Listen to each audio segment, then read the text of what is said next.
Kecamatan Parmonangan merupakan salah satu kecamatan tertua di antara 15 kecamatan yang ada di Kabupaten Tapanuli Utara. Karena baru akses jalan yang dibuka itu baru sampai di dusun satu aja, di masyarakat untuk sampai ke dusun itu memang sulit sekali. Jadi memang mereka biasanya seminggu sekali itu seperti ini. Nggak cuma untuk ngejual hasil kebun, tapi juga ada yang mengantarkan beras untuk anak-anaknya yang sekolah di sana, ada juga yang berbelanja saja. Semua aktivitas ekonomi satu saja jalan ini. Maka harapan mereka sangat besar jalan ini untuk diperbaiki.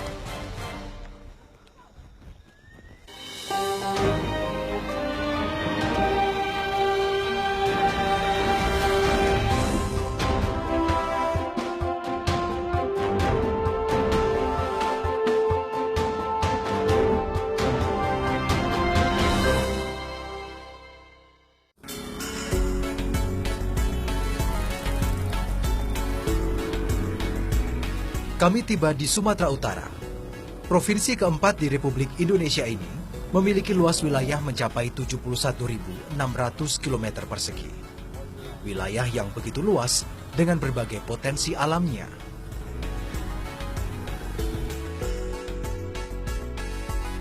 Kali ini, Dusun Aek Gambir di Desa Hutajulu Parbalik, Kecamatan Parmonangan, Kabupaten Tapanuli Utara, yang menjadi tujuan perjalanan kami, tim Indonesiaku. Kembali kami dihadapkan dengan daerah yang harus kami tempuh dengan sepeda motor. Kabarnya, jalan menuju desa tak bisa dilalui kendaraan roda 4. Seluruh barang bawaan yang kami butuhkan selama liputan di desa, kami ikat dengan rapi di atas roda 2 pengojek yang akan mengantar kami. Tidak lupa, bekal makanan dan minuman juga harus kami bawa demi kelancaran kegiatan kami. Kecamatan Parmonangan merupakan salah satu kecamatan tertua di antara 15 kecamatan yang ada di Kabupaten Tapanuli Utara. Kabupaten yang menjadi pintu gerbang kawasan pantai barat ini memiliki potensi panas bumi yang sangat terbesar di dunia.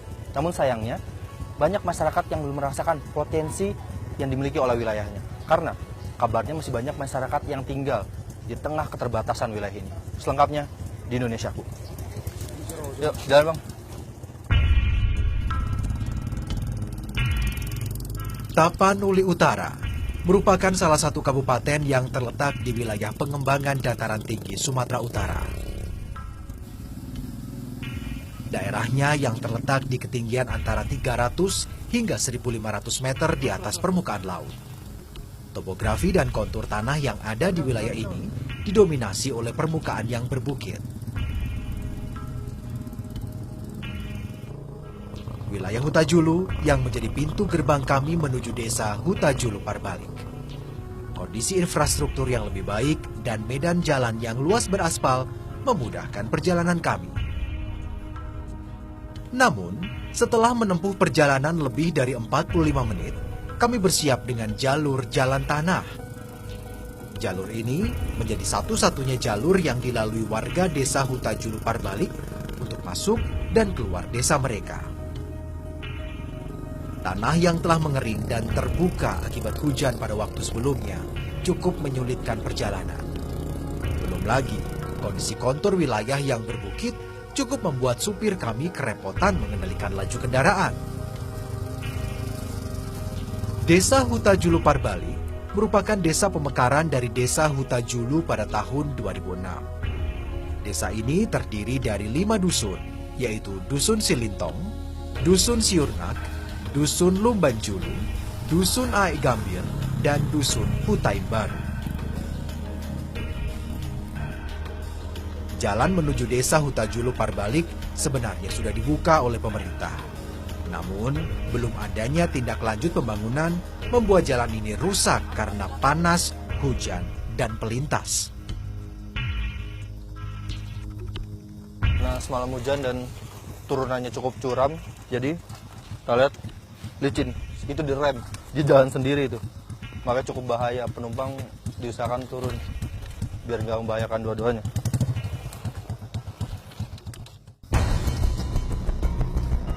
Kondisi jalan menjadikan perjalanan sangat merepotkan.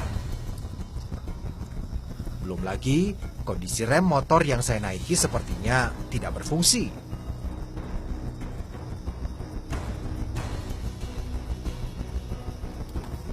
saya memutuskan untuk berganti kendaraan.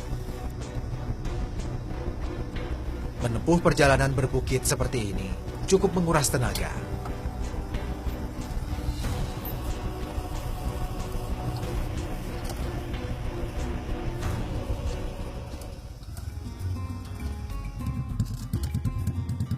Setelah menempuh waktu lebih kurang 2 jam, akhirnya kami sampai di desa Huta Julu Parbalik.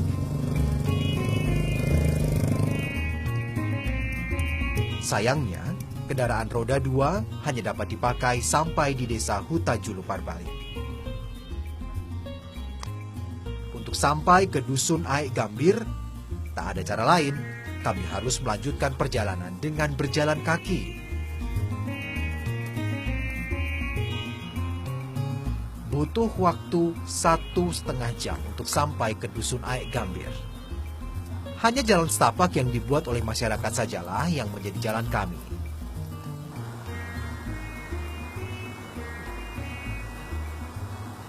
Jalan ini kami sempat bertemu warga yang sedang melintas hendak keluar desa. Rimbunnya tanaman liar serta batang pohon tumbang yang melintang cukup menyulitkan perjalanan.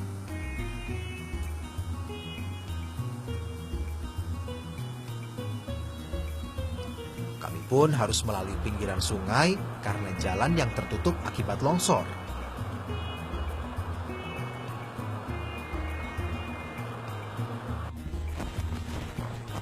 Akhirnya setelah 1,5 jam kita berjalan kaki, kita sampai di Dusun 2, daerah Aek Gambir. Dan ini memang masih masuk ke dalam wilayah Huta Julu Parbalik. Masih dalam satu kecamatan Parmonangan. Cuma karena baru akses jalan yang dibuka itu baru sampai di Dusun 1 aja. Di masyarakat untuk sampai ke dusun itu memang sulit sekali. Dan masih ada satu dusun lagi, Dusun 3 di ujung sana. Kurang lebih masih 1 jam lagi. Kira kondisinya seperti apa di sini.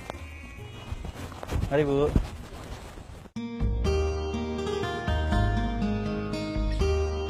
Dusun Aek Gambir terdiri dari 15 kepala keluarga. Rumah panggung yang terbuat dari pohon yang ada di sekitarnya menjadi pemandangan khas yang saya temukan ketika tiba di dusun ini. Karet, kopi, dan kemenyan menjadi komoditas utama warga dalam menggantungkan hidup mereka. Pagi ini saya akan menuju Tombak Haminjo bersama Bapak Saruma. Tombak Haminjo merupakan bahasa yang biasa digunakan warga lokal saat menyebut hutan kemenyan. Kemenyan memang memiliki tempat tersendiri bagi masyarakat Batak. Selain ketergantungan ekonomi terhadap pohon tersebut, masyarakat Batak juga mempercayai bahwa ada nilai magis yang terkandung di dalamnya. Untuk setiap kilogram getah yang dihasilkan oleh pohon kemenyan, para petani bisa mendapatkan uang sebesar 250 hingga 300 ribu rupiah. Sejak abad kelima, Kabupaten Tapanuli Utara memang dikenal sebagai sentra produksi kemenyan di Sumatera Utara.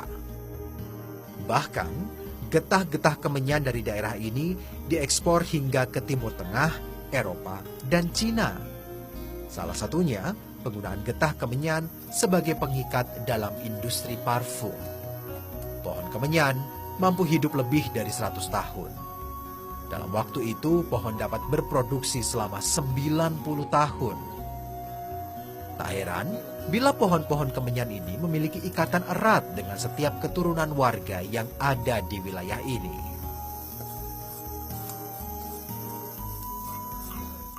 Jadi sebelum dipanen, memang pohon-pohon ini harus dibersihkan dulu dari lumut-lumut yang ada di sepanjang tiang ini. Setelah semua bersih, baru dilukai seperti ini.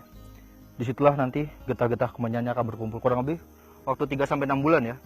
Waktu 3-6 bulan baru bisa dapat hasil, kemudian dipanen, itulah yang kemudian dijual. Tapi lumayan tinggi juga karena harus ada beberapa trap untuk sampai ke atas sana. Di sini aja lumayan cukup tinggi, kalau jatuh lumayan sih.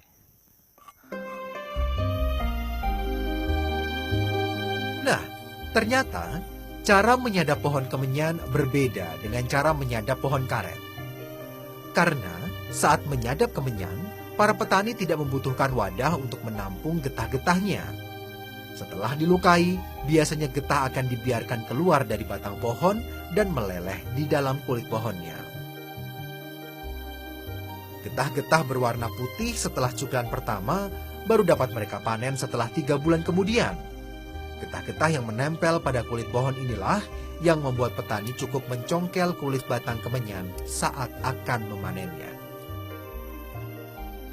Ada 3 macam getah yang bisa dihasilkan dalam setiap pohon kemenyan. Getah putih atau yang biasa disebut mata zam-zam merupakan getah pertama yang keluar setelah dilukai. Getah inilah yang memiliki nilai paling tinggi. Bekas cukilan yang pertama akan menghasilkan tetesan getah kedua yang biasa disebut jalur atau jurur. Getah ini bisa dipanen setelah 2 atau 3 bulan setelah memanen mata zam-zam. Setelah itu, getah ketiga atau yang disebut tahir merupakan getah paling terakhir yang dapat dipanen oleh para petani. Getah inilah yang memiliki nilai jual yang paling rendah. Sayangnya, meski hidup di tengah komoditi yang bernilai tinggi, hal tersebut tidak serta-merta membuat perekonomian warga Dusun Aek Gambir meningkat. Pasalnya, buruknya infrastruktur menjadi penghalang mereka untuk menjual hasil panen. Ya, dipikul saja ya. Dipikul? Iya, Kenapa tidak naik motor? karena desa kami ini sudah ketinggalan, Pak. Tapi sudah sampai dusun 1 aja Iya. yang dibuka. Nah, kenapa nggak dibuka sampai dusun 2 ini? Saya nggak tahu bagaimana pemerintah itu, kenapa nggak dibuka. Saya nggak tahu itu. Dari 20 jenis pohon kemenyan, ada 2 jenis pohon kemenyan yang dibudidayakan di Kabupaten Tapanuli Utara, yaitu kemenyan toba dan kemenyan durame. Kemenyan durame biasanya lebih cepat tumbuh dibandingkan kemenyan jenis toba. Memang di wilayah ini ada 2 macam kemenyan. Kemenyan toba dengan turame. Jadi kelihatannya itu dari getahnya. Kalau toba itu putih, susu seperti ini. Sedangkan kalau yang turame itu agak menguning. Dan perbedaannya tadi, kalau dibakar, baunya itu lebih baik yang toba ya Pak ya. Makanya harganya pun lebih mahal.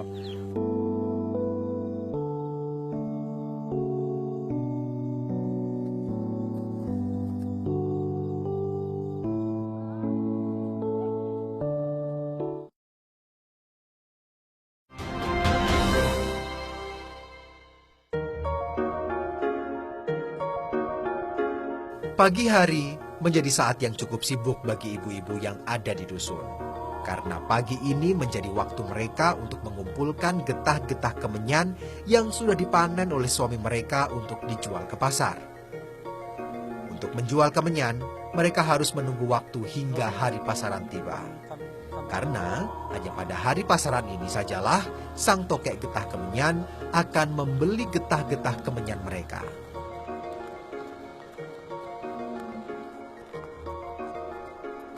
Hari Senin menjadi hari pasar di wilayah desa Hutajulu. Di hari inilah segala aktivitas ekonomi terjadi. Beban getah kemenyan yang mencapai 10 hingga 20 kg mereka bawa dengan karung atau tempat khusus dengan ditopang menggunakan kepala. Hanya itu, satu-satunya cara mereka mendapatkan rupiah untuk membeli apa yang mereka butuhkan. Kabut tebal yang ada di wilayah ini cukup membatasi jarak pandang kami ketika berjalan. Hujan yang turun tiba-tiba pun membuat mereka harus menggunakan pelindung agar getah-getah kemenyan yang mereka bawa tidak terlalu basah. Setelah menempuh 2 jam perjalanan, kami memutuskan untuk beristirahat. Tempat ini memang menjadi tempat beristirahat seluruh warga ketika akan menuju ke desa Hutajulu. Selain kami, ternyata ada warga dari dusun lain yang juga akan menjual hasil kebun mereka. Tidak hanya orang tua, rupanya interaksi keramaian pasar cukup menarik minat anak-anak yang sedang libur sekolah untuk membantu orang tua mereka. Jadi baru nih selalu bawa beras ini? berapa kali seminggu? Seminggu sekali lah. Oh, seminggu sekali. Setiap hari Senin. Kenapa harus Senin? Ya, itulah waktunya untuk ngirim beras sama anak itu. Heeh. Oh. Sekalian kita belanja kan. Oh, gitu. Jadi ini ngirim buat anak-anak yang sekolah di sana, sekalian baru pulang belanja ya? Belanja lah untuk rumah. Buat di rumah ya. Tidak semua anak bisa merasakan pendidikan hingga jenjang sekolah tingkat pertama. Hanya yang mampu saja yang dapat melanjutkan pendidikan hingga ke desa Hutajuru. Pendidikan dasar 6 tahun dirasa cukup bagi mereka yang tidak memiliki biaya. Selain keterbatasan biaya, minimnya fasilitas sekolah yang ada di desa menjadi alasannya. Setelah cukup beristirahat, kami melanjutkan perjalanan. Jadi memang mereka biasanya seminggu sekali itu seperti ini. Jalan dari desa mereka menuju pasar yang jaraknya lumayan cukup jauh, 4 jam jalan kaki naik turun bukit. Nggak cuma untuk ngejual hasil kebun, tapi juga ada yang mengantarkan beras untuk anak-anaknya yang sekolah di sana. Ada juga yang berbelanja saja. Semua aktivitas ekonomi satu-satunya jalan ini. Makanya harapan mereka sangat besar jalan ini untuk diperbaiki.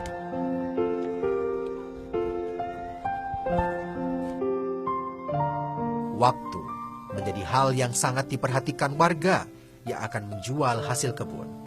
Waktu perjalanan yang cukup lama membuat mereka khawatir pasar akan berakhir sebelum mereka tiba. Curam banget tanjakannya. Saya nggak bawa apa-apa aja. Napas sudah setengah. Ini ibu-ibu ini bawa beban di kepala mereka 15-20 kilo. Kayak santai-santai aja. Salut banget.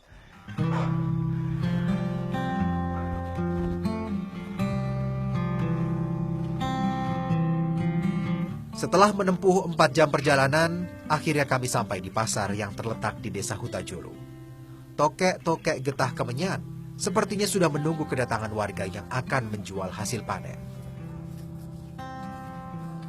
Inilah yang dinanti setiap minggu oleh warga dusun Aek Gambir. Tiap tetes getah kemenyan yang mereka dapatkan, akhirnya dapat dijual untuk memenuhi kebutuhan. Tidak mudah memang, namun hanya inilah yang dapat dilakukan agar bisa bertahan.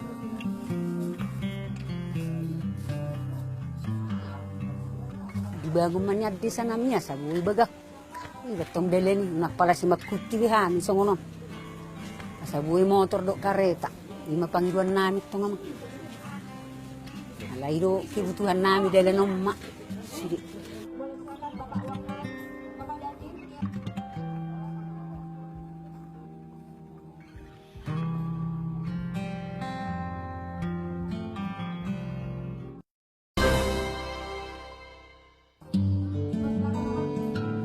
Pemerintah Kabupaten Tapanuli Utara kini tengah bertekad menjadikan kabupaten ini menjadi kawasan industri pertanian. Berbagai macam program diberikan kepada para petani untuk meningkatkan produksi mereka demi tercapainya target menjadi lumbung pangan nasional. Paradigma baru pembangunan dibutuhkan untuk dapat mengeksplorasi dan mengeksploitasi kekayaan alam yang terkandung di wilayah Kabupaten Tapanuli Utara. Selain itu, pemerintah Kabupaten Tapanuli Utara juga memiliki visi wilayah ini sebagai lumbung sumber daya manusia berkualitas. Namun sayang, visi, misi, serta tekad pemerintah Kabupaten Tapanuli Utara belum dirasakan sepenuhnya oleh warga yang tinggal di wilayah ini, khususnya bagi mereka yang tinggal di Dusun Aek Gambir.